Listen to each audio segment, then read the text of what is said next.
যাত্রাপুর থানার অন্তর্গত বাসপুকুর এলাকায় এক ভয়াবহ ঘটনা ঘটেছে। দীর্ঘদিন মানসিক সমস্যায় ভোগা ২৬ বছরের যুবক ইনজামুল হক হঠাৎ কবিরাজের এক সহকারীকে ধারালো অস্ত্র দিয়ে কুপিয়ে গুরুতর জখম করে। জানা যায়, লুদ্দামুড়ার বাসিন্দা ইনজামুল চিকিৎসার উদ্দেশ্যে তার পরিবার বাগমা থেকে কবিরাজ দলের এক কবিরাজ ও সহকারীদের ডেকে আনে। কবিরাজকে সামনে দেখেই ইনজামুল বাড়ি থেকে পালিয়ে যায়।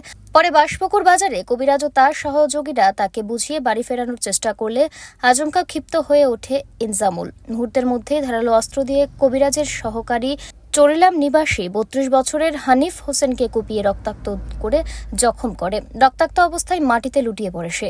স্থানীয়রা দ্রুত ঘটনাস্থলে ছুটে এসে ইনজামুলকে আটক করে এবং যাত্রাপুর থানায় খবর পাঠায়।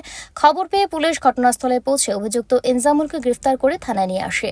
অন্যদিকে গুরুতর আহত হানিফ হোসেনকে প্রথমে কাঠালিয়া প্রাথমিক স্বাস্থ্য কেন্দ্রে ভর্তি করা হয়, কিন্তু শারীরিক অবস্থার অবনতি হলে তাকে মেলাঘর হাসপাতালে রেফার করা হয়। বর্তমানে সেখানে তার চিকিৎসা চলছে। ঘটনার তদন্তে নেমেছে যাত্রাপুর থানার পুলিশ। হঠাৎ ঘটে যাওয়া এই হামলার ঘটনায় গোটা এলাকায় ব্যাপক চাঞ্চল্য সৃষ্টি হয়েছে। আমার বোনের বাড়ির পাশে পাশের বাড়ির ওই তো আমরা আসি দেখতাম কিনলে তো আসি দে তো বোনের বাড়িতে আসি আর কি। আমার ফলে তারা বলতেছে বোন আর ভাই একটা কাজ করো, যেহেতু গেছে গা বাসপুর তার আটা কি রূপল আছে না এটা বাসপুর গেছে তার যেটা তো আমরা গাড়িটা লয়ে গেছি। তো তাই বাবু আছে যে করতেছে, তাই বাবু আছে ইন্ডিয়ান লোকের বাবু আছে, তার ছোটো ভাইও আছে। তো গেছি আমরা সবাই মিলে, আরও ২-৩ জন আছে।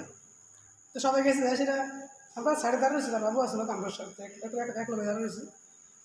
তো তাদের জিজ্ঞেস করি ভাই চল ভাই চল তুই তো তোরা গেড়া এরপর কতটা গেড়া তো আমি কই আমরা তোরা বাইরে রই সিলাম তোলে চল বাইরে চল তোর বাবু তো আছে।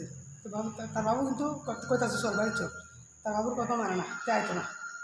তো যাক দাঁড়িয়েছি এর মধ্যে তো হচ্ছে কিন্তু ঘুরছে তার বাবু পিছিয়ে পিছিয়ে ঘুরতেছে বাজারও। তো তার বাবুর লোক আইসে ঘুরে আমরা দাঁড়িয়েছি জায়গা। তো আইসেরা পাশে ধাও গেছে যে এনে আসে আইসেরা তো ধাও লেছিরা দৌড়ান দিছে। আমরা দুজন এক লোক দাঁড়িয়েছি, আমরা দৌড়ান দিয়েছি। দৌড়ান দিতে আমি একদিকে গেছি গা, এবার একদিকে গেছে যাইতে এবার হয়ে গেছে, হয়ে যাওয়ার বুঝতে গেছে এরপর বাজার মানুষ ধরছে আর কি। ব্যুরো রিপোর্ট, অবিরাম 24x7।